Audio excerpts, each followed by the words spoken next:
بسم اللہ الرحمن الرحیم۔ میری بیوی جہیز میں ایک بے حد خوبصورت قالین لائی۔ وہ اسے ہمیشہ اپنے پاس رکھتی۔ شادی کے دن سے ہی وہ بیڈ پر نہ سوتی بلکہ وہ قالین بچھا کر نیچے سوتی۔ مجھے حیرت ہوتی کہ وہ ایسا کیوں کرتی ہے۔ وہ جہاں جاتی اس قالین کو ساتھ لے کر جاتی۔ ایک دن میں نے اس کے جانے کے بعد چپکے سے قالین کو کھولا اور جو میں نے دیکھا میرے پیروں تلے سے زمین کھسک گئی، کیونکہ اس میں تو میری بیوی کی۔ میرا نام عدیل ہے۔ میری شادی کو سال ہونے والا ہے۔ میری بیوی صوفیہ بہت اچھی اور سلیقہ شعار عورت ہے۔ ہم چھوٹے سے گھر میں ماں کے ساتھ اچھی زندگی بسر کر رہے تھے۔ میری بیوی جب بیاہ کر میرے گھر آئی تو اس کے پاس ایک خوبصورت قالین تھا۔ وہ اس قالین کو بہت سنبھال کر رکھتی اور کسی کو کھولنے نہ دیتی۔ شادی کے دوسرے دن سے ہی اس نے کمرے کے کونے میں قالین بچھا کر سونا شروع کر دیا تھا۔ مجھے حیرانی ہوتی کہ وہ ایسا کیوں کرتی ہے۔ میں نے اس سے کہا، ارے تم بستر پر کیوں نہیں سوتی؟ تو وہ بولی، مجھے بچپن سے ہی ایسے قالین پر سونے کی عادت ہے۔ یہ قالین میرے لیے بہت خاص ہے، مجھے اس سے دور نہ کریں پلیز۔ اس کی باتوں سے مجھے بہت عجیب لگا، پر میں نے اسے اس کے حال پر چھوڑ دیا۔ اس کا روز کا معمول تھا کہ وہ رات 8 بجے اپنے قالین بچھاتی اور سو جاتی۔ مجھے حیرانی ہوتی اس کی حرکتوں پر، لیکن ایک بات جو اس کی مجھے سب سے زیادہ پریشان کرتی تھی وہ تھی اس کے پاس موجود لال دوپٹہ۔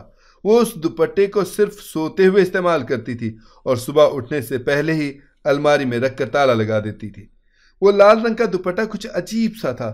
اس دوپٹے میں جگہ جگہ سوراخ ہو رہے تھے، لیکن پھر بھی صوفیہ ہر رات سونے سے پہلے اسے اوڑھ کر سوتی اور صبح اتار کر رکھ دیتی۔ اس کی حرکتوں سے میں سخت پریشان تھا کہ آخر یہ سب کیا ماجرا ہے، وہ کیوں ایسا کرتی ہے۔ میری اماں کا وہ بھی بہت خیال رکھتی تھی، میرا بھی، لیکن میں جو اپنی آنکھوں سے دیکھتا اس سے کیسے نظر انداز کر جاتا۔ صوفیہ مہینوں اپنے میکے نہ جاتی اور جیسے ہی اسے میں میکے جانے کا کبھی کہتا تو وہ ایک دم خوفزدہ ہو جاتی۔ مجھے اچنبھا ہوتا اس کی حالت پر، لیکن خود کو کچھ بھی کہنے سے باز رکھتا۔ اس کی یہی حرکتیں مجھے پریشان کیے رکھتی۔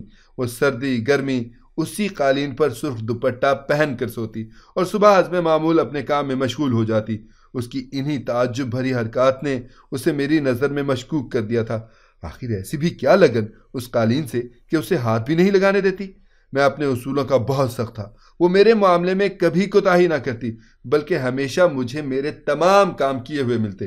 کہنے کو تو وہ بہترین ہم سفر ثابت ہوئی تھی، لیکن اس کی حرکتوں نے مجھے الگ نہج پر سوچنے پر مجبور کر دیا تھا۔ مجھے آج بھی وہ دن یاد ہے جب صوفیہ دلہن بن کر اس گھر میں آئی تھی۔ ہم سب بے حد خوش تھے۔ اماں تو صدقے واری جا رہی تھیں کہ ان کو اتنی پیاری بہو ملی ہے۔ اماں نے مجھے بہت پیار سے سمجھایا، دیکھ بیٹا، صوفیہ بہت پیاری بچی ہے، اسے کوئی دکھ نہ دینا۔ میں بھی اماں کی بات پر حکم بجا لایا۔ شادی کے روز سے ہی میں نے اس کی ہر چھوٹی بڑی ضرورت کا خیال رکھا، لیکن اس کے باوجود اس کے اندر ایک عجیب سا خوف مجھے دکھائی دیتا۔ لیکن میں یہ سمجھنے سے قاصر تھا کہ اس خوف کے پیچھے آخر وجہ کیا ہے، کیوں وہ سب سے اتنی ڈری سہمی رہتی ہے۔ میرا دماغ مختلف سوچوں میں گھرا ہوا تھا۔ مجھے اس کے ساتھ رہتے سال ہو گیا تھا، لیکن آج تک میں اس گتھی کو نہ سلجھا پایا تھا۔ جتنا میں کوشش کرتا اتنا ہی چیزیں الجھ کر رہ جاتی۔ میں نے ایک رات صوفیہ کو ہاتھ پکڑ کر اپنے پاس بٹھایا اور اس سے کہا، صوفی، مجھے بتاؤ کہ تم اماں سے کیوں نہیں ملتی؟ ان کا مجھے کل بھی فون آیا تھا، وہ تم سے ملنے کے لیے بہت بے چین ہے۔ صوفی، آخر ماں ہے وہ تمہاری؟ میری بات پر ایک پل کو صوفی کی رنگت زرد پڑ گئی۔ میری نظر اس کی کپ کپاتی انگلیوں پر پڑی، جیسے وہ بہت ضبط سے میرے سامنے بیٹھی ہو۔ اس کے چہرے پر خوف کے آثار دیکھ کر میں بھی سکتے میں آ گیا تھا۔ مجھے تعجب ہوا اسے دیکھ کر۔ آخر کیوں تھی وہ ایسی؟ کیا وجہ تھی سب کے پیچھے؟ مجھے یہ ہر حال میں جاننا تھا۔ یہ ہماری شادی کے دوسرے ہفتے کی بات ہے جب میرے ایک دوست ہمارے گھر اپنی بیوی کے ساتھ صوفیہ سے ملنے آئے۔ ان کے ساتھ ان کی 7 سال کی بیٹی بھی تھی۔ وہ میرا کافی پرانا دوست تھا، کچھ مصروفیات کی وجہ سے شادی میں نہ آ سکا، تو اس لیے اب مجھ سے ملنے چلا آیا۔ میں نے گھر میں دعوت کا اہتمام کروایا اور خود ان کے ساتھ باتوں میں لگ گیا۔ صوفیہ ابھی تک اپنے کمرے میں تھی۔ میں جیسے ہی کمرے میں داخل ہوا تو دل دھک سے رہ گیا۔ صوفیہ اپنے قالین کو دیکھ رہی تھی جو شاید تھوڑا سا کھلا رہ گیا تھا۔ صوفیہ کو لگا کہ کسی نے شاید اس قالین کو غلطی سے کھولنے کی کوشش کر لی تھی۔ صوفیہ کی اڑی رنگت، چہرے پر چھائے عجیب سے تاثر نے مجھے چونکا دیا۔ میں صوفیہ کے پاس آیا۔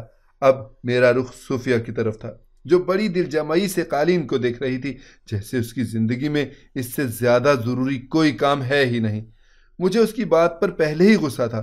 میں نے جھٹکے سے اس کے ہاتھ سے قالین کھینچ کر سائڈ پر کیا اور بولا، یہ کیا حرکت ہے؟ تم کیا کر رہی ہو؟ وہ میری بات پر سہم کر مجھے دیکھنے لگی۔ میں نے گہرا سانس بھرا اور سر جھٹک کر باہر آ گیا۔ دماغ میں اب بھی صوفیہ کی احمقانہ حرکت چل رہی تھی۔ کیوں تھی وہ قالین اتنی ضروری جس کے لیے صوفیہ ہر چیز فراموش کرنے کو تیار تھی؟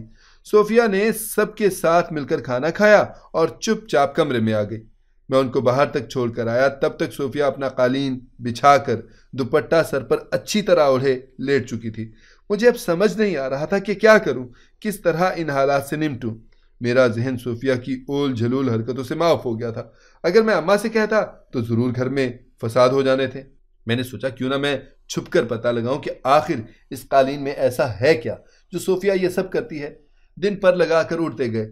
آج صبح مجھے کسی ضروری کام کے لیے باہر جانا تھا۔ میں نے صوفیہ کو کپڑے نکالنے کا کہا اور خود چلا گیا۔ میری واپسی شام کو 7 بجے ہوئی، لیکن مجھے اس دوران صوفیہ پورے گھر میں کہیں نظر نہ آئی۔ مجھے پریشانی ہوئی کہ صوفیہ تو کبھی باہر نہیں نکلتی، تو کہاں چلی گئی؟ میں نے اماں سے پوچھا تو انہوں نے بھی یہی کہا، بیٹا گھر میں ہی ہوگی۔ میں صوفیہ کو ڈھونڈتا اپنے گھر کے پیچھے بنے ویران علاقے میں آ پہنچا، جہاں ایک درخت کے نیچے مجھے صوفیہ بیٹھی نظر آئی، مگر وہ بے ہوش تھی۔ اس کی حالت دیکھ کر میرے پیروں تلے سے زمین نکل گئی۔ یہ سوچ کر ہی دماغ پھٹا جا رہا تھا کہ صوفیہ وہاں کیا کر رہی ہے، وہ بھی اس وقت۔ میں جلدی سے اسے گھر لایا اور فوراً ڈاکٹر کو بلوایا، جو ہمارے گھر کے پاس ہی رہتی تھی۔ انہوں نے بتایا کہ خوشخبری ہے۔ ڈاکٹر کی بات پر میں تو جیسے کھل اٹھا تھا۔ اماں نے بھی صوفیہ کا صدقہ دیا۔ میں جتنا اپنے رب کا شکریہ ادا کرتا کم تھا۔ میں کمرے میں آیا تو صوفیہ کو نیچے بیٹھے دیکھا۔ میرے حواس کام کرنے بند کر چکے تھے۔ آخر یہ سب ہو کیا رہا تھا میری زندگی میں؟ میں نے اسے اٹھا کر بیڈ پر بٹھانا چاہا، پر وہ بدک کر پیچھے ہٹی، جیسے کوئی بھوت دیکھ لیا ہو۔ میں پریشانی کے عالم میں اسے دیکھ رہا تھا، جو بس نفی میں سر ہلا رہی تھی۔ میں نے اسے نرمی سے سمجھانا چاہا کہ دیکھو، تمہاری حالت میں نیچے سونا ٹھیک نہیں ہے۔ وہ اپنی ضد پر اڑی رہی۔ مجبوراً مجھے ہی ہتھیار ڈالنے پڑے۔ میں نے اسے اجازت دی تو وہ اپنے قالین پر جا کر لیٹ گئی، لیکن میں پختہ عزم کر چکا تھا دل میں کہ مجھے کچھ بھی کرنا پڑے، لیکن اس قالین کو میں گھر سے نکال کر رہوں گا۔ میں ہر صورت اس قالین کے راز تک پہنچ کر رہوں گا۔ ساری رات میری کروٹیں بدلتے گزری۔ دماغ میں الٹے سیدھے خیالات آ رہے تھے کہ صوفیہ گھر کے اس طرف کیا کرنے گئی تھی، اور وہ وہاں تک پہنچی کیسے۔ آج میں گھر میں ہی تھا۔ کچھ سوچ کر میں نے اماں کو اپنی خالہ کے گھر بھیج دیا۔ آج مجھے کسی بھی طرح صوفیہ کا راز جاننا تھا۔ میں اماں کے کمرے میں تھا، لیکن اس بات سے صوفیہ بالکل بے خبر تھی۔ میں نے اماں کے کمرے سے نکل کر اپنے کمرے کا رخ کیا۔ مجھے پتا تھا کہ اس وقت صوفیہ کچن میں ہوتی ہے۔ میں اپنے کمرے میں آیا تو نظر ایک میرون کلر کے لحاف پر پڑی، جس میں وہ قالین صوفیہ ہمیشہ لپیٹ کر رکھتی تھی۔ میں نے ایک نظر دروازے کی طرف دیکھا اور سیدھا اس قالین کی طرف چلا آیا۔ ابھی میں اس قالین کو ہاتھ لگاتا کہ مجھے اپنے پیچھے آہٹ محسوس ہوئی۔ میں نے جیسے ہی پیچھے مڑ کر دیکھا تو وہاں صوفیہ کھڑی شدید تیش کے عالم میں مجھے دیکھ رہی تھی۔ اس کی آنکھوں میں عجیب سا دل دہلا دینے والا تاثر تھا۔ وہ بولی تو اس کی آواز عجیب شدت اختیار کیے ہوئے تھی، آپ یہاں کیا کر رہے ہیں؟ آپ تو چلے گئے تھے نا، اور میں نے تو آپ کو نہیں دیکھا گھر آتے ہوئے، تو کب واپس آئے آپ؟ اس کے سوالوں پر میں ایک دم بوکھلا گیا کہ اب صوفیہ کو پکا مجھ پر شک ہو جائے گا۔ میں اپنی سوچوں میں گم تھا جب صوفیہ کی آواز کانوں میں پڑی، جو مجھ سے ہی جواب طلبی کر رہی تھی۔ میں نے اسے بتایا کہ میرے کام کا کچھ سامان گھر میں رہ گیا تھا، بس وہی لینے آیا تھا۔ میری بات سن کر وہ پرسکون ہوئی اور بولی مجھے بتائیں کیا سامان ہے، میں ڈھونڈ دیتی ہوں۔ پر میں نے اسے پانی لانے کا کہا اور اسے کہا میں اپنے بیگ میں سامان رکھ چکا ہوں، بس جا ہی رہا تھا کہ تم آ گئی۔ میری بات سن کر وہ کچن میں پانی لینے چلی گئی۔ میں نہیں چاہتا تھا کہ اسے مجھ پر شک ہو، ورنہ وہ پہلے سے چوکن نہ ہو جاتی۔ مجھے ابھی اس راز تک پہنچنا تھا جس سے صوفیہ سب سے چھپاتی آئی تھی۔ میں نے اپنی دکان کا رخ کیا۔ میرے ذہن میں اب بھی ساری باتیں گونج رہی تھیں۔ آخر کیوں کر رہی تھی صوفیہ ایسا؟ اس کے پیچھے مقصد کیا ہو سکتا ہے؟ یہی بات مجھے ستائے جا رہی تھی، اور اب تو وہ اکیلی نہیں تھی، بلکہ اس کے ساتھ ایک اور جان جڑ چکی تھی۔ خدا نہ کرے وہ اپنے کسی نادانی میں بچے کو نقصان پہنچا دے۔ میرے اعصاب چٹکنے لگے۔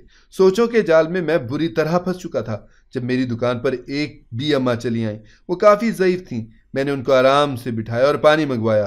بی اماں نے میرے سر پر ہاتھ رکھا اور بولی اللہ تجھے ساری عمر ٹھنڈا رکھے، پر تیری سنتان بہت مشکلیں جھیلے گی۔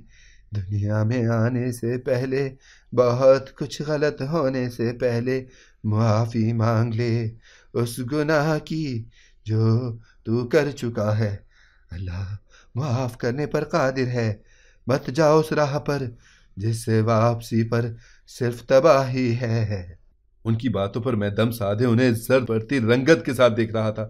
آخر بڑی بی کو کیسے پتا اس بات کا جس کے بارے میں جو میں آج تک خود سے بھی چھپاتا آیا تھا؟ مجھے پسینہ آنے لگا۔ بڑی بی تو جا چکی تھی، پر میری پوری ہستی ہلا گئی تھی۔ میں اس وقت 22 سال کا تھا۔ ایک دن میں کام سے واپس آ رہا تھا جب میری گاڑی سے ایک لڑکے کا ایکسیڈنٹ ہوا۔ اگر میں اسے بر وقت ہاسپٹل لے جاتا تو وہ ٹھیک ہو جاتا۔ رات کا وقت تھا، کسی نے مجھے دیکھا بھی نہیں۔ میں اپنی جان بچاتا وہاں سے بھاگ آیا۔ کاش میں اسے بچا لیتا، لیکن میں نے اسے بچانے کے بجائے وہاں سے بھاگنے میں ہی بھلائی سمجھی۔ میں نے سوچا کہ کیوں کسی کی خاطر اپنی جان خطرے میں ڈالوں۔ میری زندگی کے اتنے سال گزر گئے تھے، لیکن آج تک میری نظروں سے وہ قیامت خیز منظر نہیں جاتا تھا۔ کیسے وہ لڑکا اپنی آخری سانسیں لے رہا تھا۔ میں چاہتا تو اسے ہاسپٹل لے جا سکتا تھا، اسے بچا سکتا تھا، پر میں وہاں سے بھاگ آیا تھا۔ میرے اس گناہ نے میری راتوں کی نیند اور دن کا چین چھین لیا تھا۔ میں بھی تو کسی کا بیٹا تھا، میری ماں بھی تو میرا انتظار کرتی تھی، تو وہ بچہ نہ جانے کس کی امید کا چراغ ہوگا۔ مجھے رہ رہ کر بس اپنی کم ظرفی پر افسوس ہوتا۔ میری زندگی کا سب سے بڑا گناہ یہی تھا۔ میں نے سب کچھ دیکھ کر بھی اپنی زبان نہ کھولی اور ایک نوجوان میری وجہ سے موت کے گھاٹ اتر گیا۔ یہ تھا میری زندگی کا سب سے اذیتناک دن، جس نے میری زندگی پوری طرح بدل کر رکھ دی تھی۔ میرا ضمیر مجھے ہر روز ملامت کرتا رہتا۔ میری زندگی میں اگر کچھ تھا تو میری ماں، لیکن اپنی کمظرفی کا کیا حال سناتا۔ ان کو اس واقعے کے بعد میں زیادہ تر وقت اپنے کمرے میں ہی گزارتا اور کسی سے بھی بات نہ کرتا۔ پڑھائی میں پہلے ہی چھوڑ چکا تھا، اب میرا کسی چیز میں دل نہ لگتا۔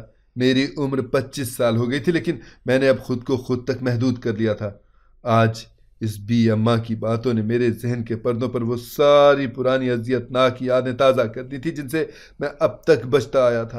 میری حالت کو دیکھتے ہوئے اماں نے ساتھ والے گاؤں میں میرے رشتے کی بات چلائی اور صوفیہ کو میرے ہم سفر کے طور پر بیاہ کر گھر لے آئیں۔ پر جب سے صوفیہ آئی تھی میری بے چینی اور بڑھ گئی تھی۔ جو بے چینی مجھے اپنے گناہوں کی ہوتی تھی، اب اس سے زیادہ بے چینی مجھے صوفیہ کی وجہ سے ہوتی۔ اس کی عجیب و غریب حرکتوں کی وجہ سے میں ہر وقت پریشان رہتا، لیکن مجھے اس سب کا کوئی حل نہیں دکھ رہا تھا۔ میرا دل اکتا گیا تھا۔ میں نے دکان بند کی اور مسجد میں نماز پڑھ کر گھر چلا آیا۔ میں کمرے میں آیا تو آج میں نے صوفیہ کو سونے کے بجائے قرآن کریم کی تلاوت کرتے پایا۔ اس کی تلاوت سن کر روح تک میں سرشاری پھیل گئی۔ وہ سورہ ملک کی تلاوت کر رہی تھی، جس کا ترجمہ مجھے اچھے سے یاد تھا۔ رب تو بخشنے پر قادر ہے، لیکن میں ہمیشہ اپنے آپ کو دیکھ کر رہ جاتا۔ صوفیہ نے تلاوت کے بعد قرآن پاک چوم کر جگہ پر رکھا اور میرے لیے کھانا لانے کا پوچھا، لیکن میری بھوک تو پہلے ہی اٹھ چکی تھی۔ اب مجھے بس کسی بھی طرح اپنی بیوی اور بچے کی حفاظت کرنی تھی۔ صوفیہ مجھ سے باتیں کرتی، اپنا قالین بچھا کر لیٹ گئی۔ مجھے پتہ نہیں چلا کہ کب سوچ میں ڈوبا نیند کی وادیوں میں اتر گیا۔ میری آنکھ آدھی رات کے وقت کھلی تو دیکھا کہ صوفیہ اپنے قالین پر نہیں تھی۔ مجھے پریشانی ہوئی کہ آخر وہ رات کے اس پہر کہاں جا سکتی ہے۔ میں نے پاؤں میں چپل اڑسی اور اسے ڈھونڈتے گھر کے باہر چلا آیا۔ ابھی میں کچھ دور ہی آیا تھا جب مجھے قبرستان کے پاس سے کسی کی سسکیوں کی آواز سنائی دی۔ میں نے ہولے سے قدم آگے بڑھایا اور سامنے کا حال دیکھ کر میری روح لرز گئی۔ میرے سامنے ہی صوفیہ کسی کی قبر سے لپٹ کر بری طرح سسک رہی تھی۔ میں حیرت زدہ سا اسے دیکھ رہا تھا کہ آخر یہ کس کی قبر ہے جس پر صوفیہ ایسے آہو بقا کر رہی ہے۔ صوفیہ نے قدموں کی آہٹ پا کر میری طرف مڑ کر دیکھا تو مجھے اپنے سامنے دیکھ کر اس کی رنگت زرد پڑ گئی۔ اس کی حالت تڑپتے ہوئے مسافر جیسی تھی جس سے اس کا سب کچھ چھین لیا گیا ہو۔ میں نے اسے ہاتھ پکڑ کر اٹھایا اور بنا ایک لفظ بولے گھر لے آیا۔ میں نے اسے کمرے میں لا کر دروازہ بند کیا اور اسے اپنے ساتھ بیڈ پر بٹھایا۔ میں نے صوفیہ سے رات کے اس پہر قبرستان جانے کی وجہ پوچھی۔ صوفیہ، تم رات کی اس پہر قبرستان پر کس کی قبر پر گئی تھی؟ آخر یہ سب کیا ہے؟ میری بات سن کر وہ پھوٹ پھوٹ کر رونے لگی۔ میں اس کی حالت پر خود گھبرا گیا۔ صوفیہ کے رونے سے مجھے بھی دکھ ہوا۔ میں نے انتہائی نرمی سے اسے خود سے بات کرنے پر اکسایا۔ میں نے اسے ہمت دی کہ وہ خود اپنے منہ سے سارا راز بتائے۔ صوفیہ نے میرے ہاتھ تھامے اور ساری کہانی سنانے لگی۔ میں 18 سال کی تھی۔ میرا ایک بہت خوبصورت، بہت پیارا سا شہزادہ بھائی تھا۔ اسے جو بھی دیکھتا اس کو دیکھتا رہ جاتا۔ مجھے اسے بے پناہ محبت تھی۔ میری اور اس کی محبت مثالی تھی۔ میں نے اسے اپنے انہی ہاتھوں میں اولاد کی طرح پالا۔ اس کی ہنسی ہمارے گھر کا سکون تھی۔ پر ایک دن ہم ماں بیٹی پر قیامت ٹوٹ پڑی۔ میرے اس شہزادے کو دنیا کی نظر کھا گئی، اور ایک دن وہ اسکول سے واپسی پر کسی کی گاڑی سے ٹکرا گیا۔ اس گاڑی نے اسے زخمی کر دیا، وہ منو مٹی تلے جا سویا۔ اماں نے مجھے ایک بار اس کا چہرہ نہ دیکھنے دیا، اس کی شکل ایکسیڈنٹ کی وجہ سے بہت خراب ہو گئی تھی۔ میں بہت تڑپی اپنے بھائی کے لیے، میرا روم روم اس کے لیے انصاف مانگتا رہا، لیکن کسی نے ہمیں انصاف نہ دیا، اور پھر مکمل سکوت چھا گیا۔ ہمارے گھر میں بھی، ہماری زندگی میں بھی۔ میرا بھائی اور میں شروع سے ہی اس قالین پر سوتے تھے، اسی لیے مجھے یہ قالین جس کا راز جاننے کے لیے آپ اتنا بے چین تھے، وہی میرے بھائی کا میرے لیے شادی کا تحفہ تھا۔ وہ اکثر مجھے پھٹے پرانے بستر پر سوتا دیکھتا تو میرے لیے اپنی فیس کے پیسوں سے قالین خرید لایا اور مجھے دیا کہ آپ ہی اب اس پر آپ سونا۔ میرے لیے وہ لال دوپٹہ لایا جسے میں نے خراب ہونے کے باوجود اپنے پاس رکھا۔ میں اسے روز پہن کر سوتی، اور اسی دوپٹے سے آخری بار گھر سے نکلتے ہوئے میں نے اس کا منہ دیکھا تھا، اس کا منہ پوچھا تھا، لیکن پھر وہ نہیں آیا۔ میں انتظار کرتی رہی، وہ نہیں آیا۔ صوفیہ بتاتے ہوئے پاگلوں کی طرح رونے لگی۔ دکھ ہی اتنا بڑا تھا، کوئی بھی صابر عورت ہوتی تو اس موڑ پر آ کر ٹوٹ جاتی۔ کیا کچھ نہ سہا تھا اس معصوم نے، تو یہ وجہ تھی اس کے میں کے نہ جانے کی، اس کی اذیتیں دوہری ہو جاتی۔ میں اپنا آپ آج صوفیہ کے سامنے بہت چھوٹا محسوس کر رہا تھا، میرا دل خون کے آنسو رو رہا تھا۔ یہ میں نے کیا کر دیا؟ میری ایک کوتاہی نے کسی کا ہنستا بستا آشیانہ اجاڑ کے رکھ دیا تھا۔ یہ مجھ سے کیا ہو گیا تھا؟ میں کس منہ سے اپنے رب سے اولاد کی سلامتی مانگتا جب میں خود کسی کی اولاد کا گنہگار تھا؟ ضمیر کے کچوکوں نے مجھے دوہرے درد سے دوچار کر دیا تھا۔ کیا تھی وہ معصوم سی لڑکی جس کی زندگی اس کا شہزادہ بھائی تھا، اور آج میری ایک غلطی کی وجہ سے وہ بھی اس سے چھن گیا تھا ہمیشہ کے لیے۔ میں نے صوفیہ کو یہ راز نہیں بتایا کہ اس کے بھائی کا قاتل میں ہی ہوں۔ اگر میں اسے بتا دیتا تو وہ مجھ سے نفرت کرنے لگتی۔ میں اپنی بیوی اور بچے کو خود سے دور جاتے نہیں دیکھ سکتا تھا۔ کہتے ہیں کہ ظلم کرنے والے سے بڑا ظلم سہنے والا ہوتا ہے۔ سچ ہے، حقیقت تلخ ہے، لیکن سچ ہے۔ آپ کہیں گناہ ہوتے دیکھتے ہیں تو فوراً ہی ڈر کر بھاگ جاتے ہیں یا ظالم کو ان کے حال پر چھوڑ دیتے ہیں۔ کیا کبھی یہ سوچا کہ اگر ان کی جگہ آپ کی اپنی اولادیں ہوتی تب بھی آپ ان کو مصیبت میں چھوڑ کر بھاگ جاتے؟ نہیں نا؟ تو بہتر ہے کہ ساری زندگی پچھتانے سے ایک بار ہمت کر کے کسی مظلوم کی ہمت بن جائے۔ آپ کے لیے بھی رب تعالیٰ ایسی راہیں ہموار کرے گا کہ آپ حیران رہ جائیں گے۔ اولاد تو سب کی سانجھی ہوتی ہے۔ اللہ پاک ہر والدین کو اولاد کے دکھ سے محفوظ رکھے۔ اولاد کا دکھ انسان کو اندر ہی اندر مار دیتا ہے۔ کسی کی بے بسی آپ کے لیے سزا بھی بن سکتی ہے۔ اگر آپ کو ہماری کہانی پسند آئی ہے تو اسے لائک کریں، شیئر کریں اور ہمارے چینل کو سبسکرائب کریں۔ اگلی کہانی تک کے لیے اجازت دیجیے۔ اللہ حافظ۔